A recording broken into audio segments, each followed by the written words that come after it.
Frozen shoulder naba.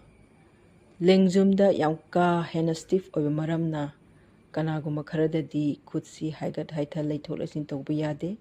Ngasigi practice si moy gidamaktani ahanbada lengjum ani si ngammi khai mathaklomda haigat pirao.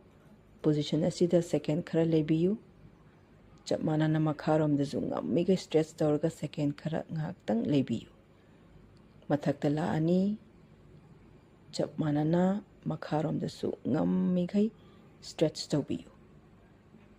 Sumaina practice asi round manga dagina tara fawba tawba yai.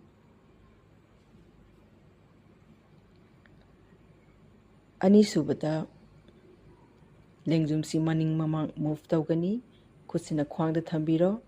Lengjum ani si manglomda ngammigai stretch tawbiro. Chap manana maninglom du stretch tawgani. Manglomda stretch tawre. Maninglomda su chap manana tawbiyo. Manglomda stretch tawraga second khara leibiro. Chap manana maninglomda stretch tawraga second khara leigani. Side ki view da mu yengbiyu. Manglomda stretch tawraga ngaktang leibiyu. Aduga maninglomda amuk yarimakai stretch tawbiyu. Practice asida thabak amadi nangangi mathak thangba saruksi stretch fazana phangani. Practice asi chang naina tawragadi thabak amadi nangan ani si pathanbada mateng pangani. Khutsi nungaitragadi makhada thamaga sumaina tawrasu yai. Khutki position jidi isa isagi nungaijaba position juda thamaga tawbiyu. Makha chatharakpu oina mathangi practice asidi shoulder rotation. Lengjum ani si clockwise ta round manga natraga tara sumaina rotate tawbiro. Khutki position ji makhada thamba nungaitragana phaigangi mathak natragana khugi mathakta thamaga tawrasu yai.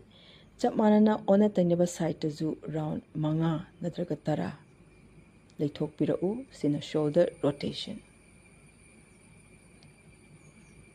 Mathangi practice tana khutsi khuningdagi kolaga pambomsi lengjum mapa phawa thangatpirau aduga amuk thadaba. Tapna thangala ani aduga amuk thadaba. Thangatlaba matungda second khara leibiyu aduga tapna amuk makhada lakpiyu. Sumaina round manga dagina tara fawba tawbiyu.